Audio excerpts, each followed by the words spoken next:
Hello बच्चों। आज की क्लास में हम डिस्कस कर रहे हैं हमारी कक्षा 7 की गणित की वर्कशीट 22। तिथि है 10 दिसंबर 2020 और आज का हमारा टॉपिक सममिति, और वो भी किस प्रकार की, घूर्णन सममिति। तो लास्ट क्लास में हमने क्या सीखा था, रैखिक सममिति। आज हम देखेंगे घूर्णन, यानी जो घूमती है किसी केंद्र पर, किसी आधार पर जो घूमती है, उसमें कब हमें सममिति मिलती है। तो कुछ आकृतियां सममित दिखाई देती हैं, परंतु आपको इसकी कोई सममिति रेखा प्राप्त नहीं होती। इसको किसी भी प्रकार से मोड़ने पर दो आधे भाग संपाती नहीं होंगे। फिर भी केंद्र यानी बीच वाला जो स्थिर बिंदु है, उसके परित, उसके अकॉर्डिंग हम उसे घुमाते हैं तो पहले जैसा आकार मिल जाता है। जब कोई वस्तु घूर्णन करती है और उसके आकार और माप में कोई परिवर्तन नहीं होता, तो घूर्णन उस वस्तु को एक निश्चित बिंदु के चारों तरफ घुमाता है। यह निश्चित बिंदु घूर्णन का केंद्र यानी सेंटर ऑफ रोटेशन कहलाता है। घूर्णन के दौरान घूमे गए कोण को घूर्णन कोण कहते हैं। अब ये जो शब्द घूर्णन है, ये आपने अपना विज्ञान में भी और सामाजिक ज्ञान में भी पढ़ा होगा कि पृथ्वी अपने केंद्र पर, अपनी धुरी पर घूमती है, घूर्णन करती है। तो जब पृथ्वी घूमती है तो क्या उसके आकार में, उसके माप में कोई परिवर्तन आता है? नहीं। तो उसी प्रकार हमारी कुछ आकृतियां ऐसी होती हैं, जब हम उन्हें उनके केंद्र के माप, जब हम उसके केंद्र के परित उसे घुमाते हैं तो उसमें कोई भी परिवर्तन नहीं आता। तो अब जैसे घड़ी की सुइयां जिस दिशा में घूमती है, वह घूर्णन की दक्षिणावर्त यानी क्लॉकवाइज डायरेक्शन कहलाती है, और दूसरी तरफ घूमने को हम कहते हैं एंटी क्लॉकवाइज। यानी अगर घड़ी की दिशा में ऐसे घूम रहे हैं तो क्लॉकवाइज, और अगर हम उल्टी दिशा में जा रहे हैं घड़ी की सुइयों के, तो वो होता है एंटी क्लॉकवाइज। तो याद रखें, प्रत्येक बहुभुज की उतनी ही सममित रेखाएं होती हैं जितनी उसकी भुजाएं होती हैं। ये तो हमने लास्ट वीडियो में भी देखा था। अब करते हैं हम एक एक्टिविटी, और एक्टिविटी क्या है हमारी, कागज पर एक वर्ग आकृति बनाकर काटो, इसकी सममित रेखाएं खींचे। सममिति रेखाओं का संगम बिंदु जो है वो है हमारा घूर्णन का केंद्र, यानी जहां पर हमारी सममित रेखाएं हमें मिल रही हैं। वर्गाकार आकार को घूर्णन के केंद्र के परित घुमाया तो वस्तु घूर्णन के बाद पहली स्थिति में जितने क्रम में आती है, घूर्णन के उतने ही क्रम कहलाते हैं। तो अब हमने जब पहला घुमाया 90 डिग्री के कोण में, हमें वर्ग के आकार में कोई परिवर्तन आया नहीं। फिर दोबारा 90 डिग्री पे घुमाया, फिर घुमाया, फिर घुमाया, हमारा वर्ग एज इट इज रहा। तो यहाँ पर हमें कितने घूर्णन के हमें मिली सममिति, 1 2 3 4, और घूर्णन कोण क्या है हमारा, 90 डिग्री, क्योंकि हर 90 डिग्री पे हमें वही आकृति, वही चीज वापस मिल रही है। तो एक पूरे जो चक्कर होता है हमारा, पूरा जो चक्कर होता है ऐसे घूर्णन का, वो होता है 360 डिग्री का। तो ये हो गया 360 डिग्री का घूर्णन। और अगर आधा चक्कर हुआ तो यानी 360 का आधा, हमने सिर्फ इतना चक्कर घुमाया, तो ये हो गया 180 डिग्री। और 1/4 चक्कर जो होगा, जैसा हमने अभी वर्ग में किया, तो ये हो गया हमारा 90 डिग्री। अब हमें दी हुई है एक तालिका। अब इस तालिका को ध्यान से देखें, क्या है, आकार दिया हुआ है, सममित रेखाओं की संख्या है, फिर घूर्णन का केंद्र क्या है, और घूर्णन सममिति का क्रम क्या है, यानी कितनी बार हमें सेम आकृति बार बार मिल रही है, और घूर्णन का कोण क्या होगा।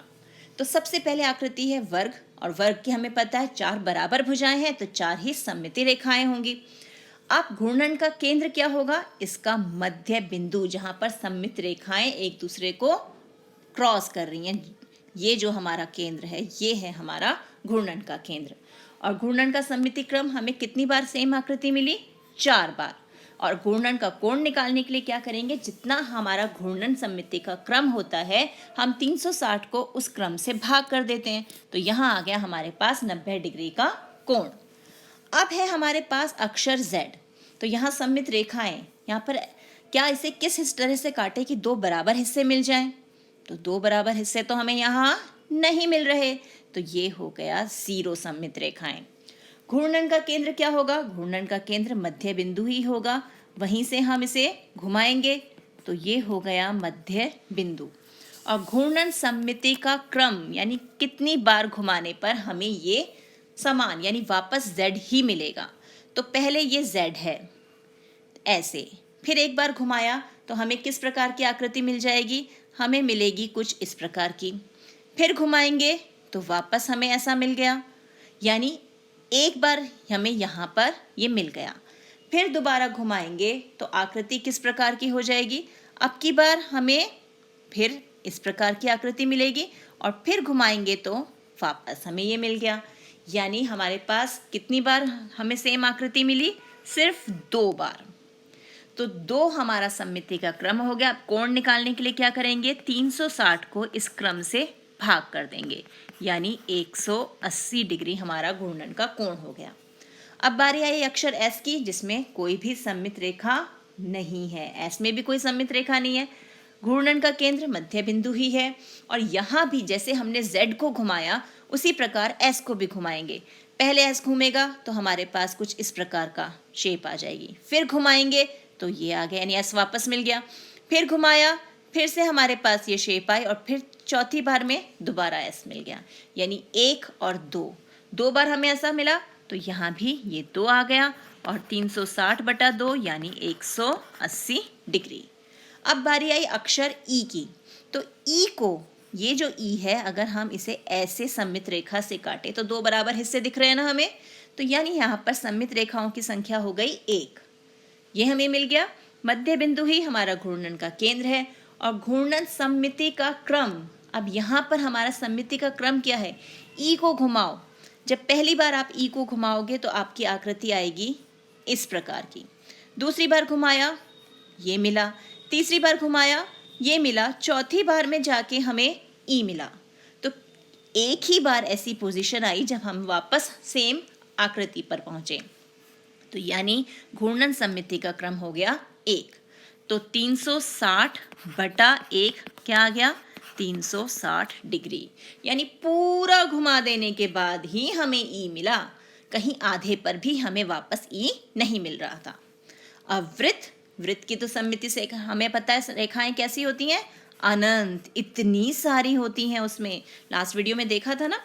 घूर्णन का केंद्र मध्य बिंदु ही रहेगा, और घूर्णन सममिति का क्रम भी यहाँ पर अनंत है।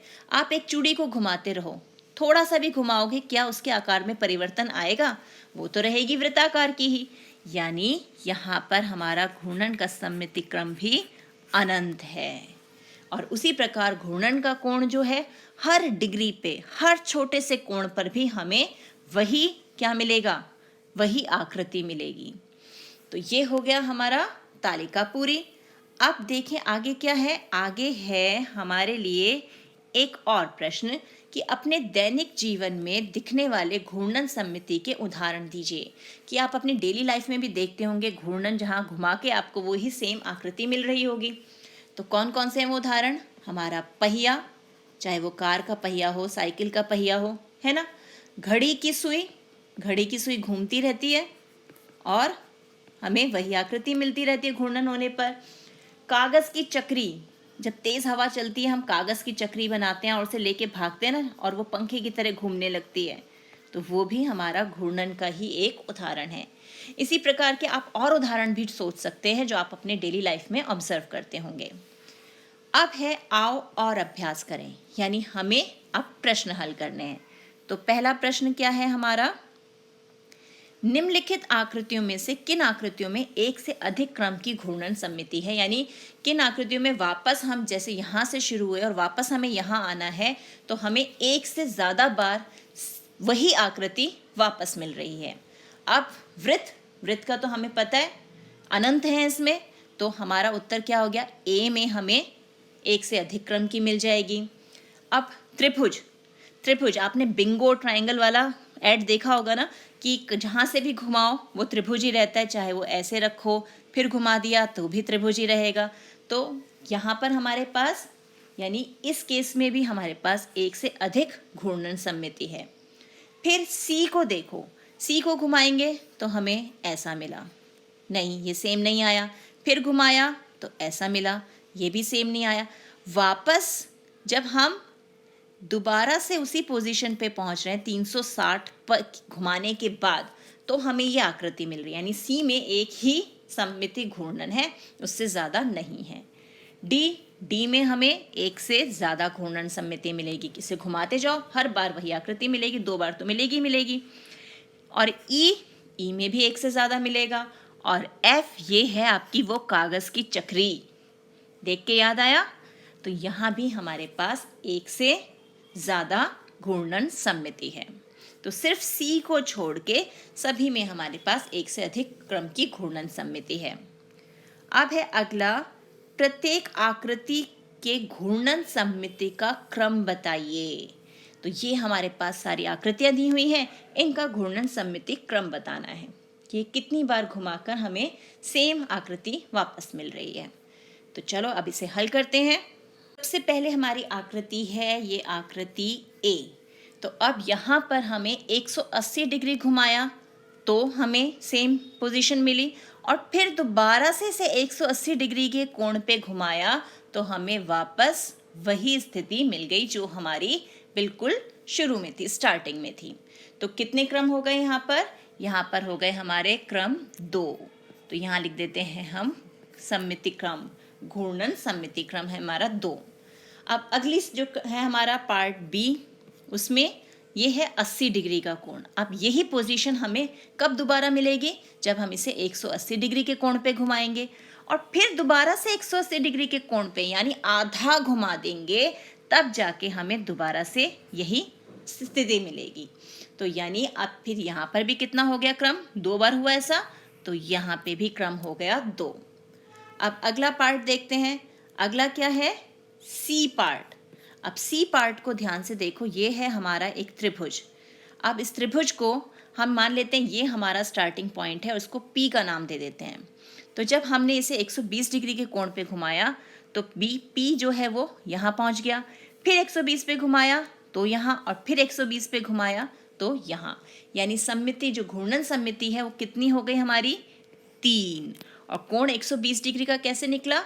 हमने 360 को हमारे सममिति क्रम से भाग किया तो कोण आ गया 120 डिग्री। अब अगला पार्ट क्या है? अगला है हमारी वो कागज की चक्री, यानी हमारा ये आ गया डी पार्ट। अब डी पार्ट को ध्यान से देखो, यहाँ पर हमें 90 डिग्री के कोण पे घुमा रहे हैं तो हमें वही चक्री मिल रही है, फिर घुमाया फिर वही रूप आ गया, फिर आया वही आकृति वापस मिल गई, फिर से वही आकृति। यानी 4 बार हमने इसे 90 डिग्री पे घुमाया तो हमें वही आकृति बार बार वापस मिल रही है। तो इट मीन्स, तो कितने क्रम हो गए यहाँ पर? 4 क्रम हो गए। और घूर्णन कोण निकालना है तो 360 को 4 से भाग करेंगे तो 90 डिग्री हमारा घूर्णन कोण आ जाएगा। तो हम इसे लिख देते हैं, ये है हमारा घूर्णन कोण। अब ये हमारा जो ई पार्ट है, इसमें हमें ये प्लस का साइन दिया हुआ है। अब इस प्लस के साइन को ध्यान से देखें तो यहाँ भी हमें एक बार घुमाया तो भी प्लस, दूसरी बार घुमाया फिर प्लस, तीसरी बार घुमाया फिर प्लस, चौथी बार घुमाया फिर प्लस, यानी 90 डिग्री के कोण में 1/4 हम घुमा रहे हैं सिर्फ। तो हर बार हमें वही जो हमारी ओरिजिनल आकृति है वही मिल रही है। तो घूर्णन सममिति कितनी हो गई यहाँ पर? 4, क्योंकि 4 बार घुमाने पर हमें सेम आकृति मिल रही है। अब आया हमारा ये पंचभुज। तो यहाँ पे देखें, 72 डिग्री के कोण पे घुमाया, फिर दोबारा घुमाया, फिर घुमाया, फिर घुमाया, और लास्ट में फिर से जब घुमाया फिर हमारे पास वही की वही आकृति आ गई। यानी 1, 2, 3, 4, 5 हमारे पास घूर्णन सममिति हो गई। तो यहाँ उत्तर आ गया 5। अब अगला क्या है हमारा? ये आ गया एक स्टार। अब स्टार को ध्यान से देखो, यहाँ पर हमने इसे 60 डिग्री के कोण पर घुमाया, तो 60 डिग्री के कोण पे घुमाया फिर हमारे पास वापस से यही स्टार आ गया, फिर घुमाया फिर स्टार आ गया। यानी 1, 2, फिर तीसरी बार घुमाया, फिर चौथी बार, फिर 5वीं बार और ये 6ठी बार। 6 बार घुमाया और हर बार हमें क्या मिला? सेम वही आकृति हमारे पास आ गई। और अब हम इस जो हमारा ये तारा है इसके वो देखें कितने शीर्ष हैं? 1, 2, 3, 4, 5, 6। और हमारी घूर्णन सममिति क्रम जो है वो भी क्या है? 6। तो यहाँ उत्तर क्या आ गया? 6। तो ये हो गया हमारा पार्ट जी। अब देखें पार्ट एच को भी। पार्ट एच जो है इसमें गिवन फिगर जो भी हमें दी है इसमें ध्यान से देखें तो हमारे पास 1 2 3 360 को 3 से भाग करें तो हमें कोण मिलता है 120 डिग्री का। तो 120 डिग्री पर पहले घुमाया, वही आकृति वापस मिल गई, फिर 120 पे घुमाया, वही आकृति वापस मिली, फिर 120 पे घुमा रहे हैं तो वही आकृति हमारे पास वापस आ रही है। तो घूर्णन सममिति क्रम कितना हो गया हमारा यहाँ पर? यहाँ आ गया हमारे पास 3 उत्तर। तो ये हो गया हमारा घूर्णन सममिति क्रम। तो ये है हमारी आज की वर्कशीट। इसी प्रकार के और प्रश्नों का अभ्यास कीजिए अपनी एक्सरसाइजेस से। मिलते हैं एक और वीडियो में, तब तक keep practising and enjoy maths.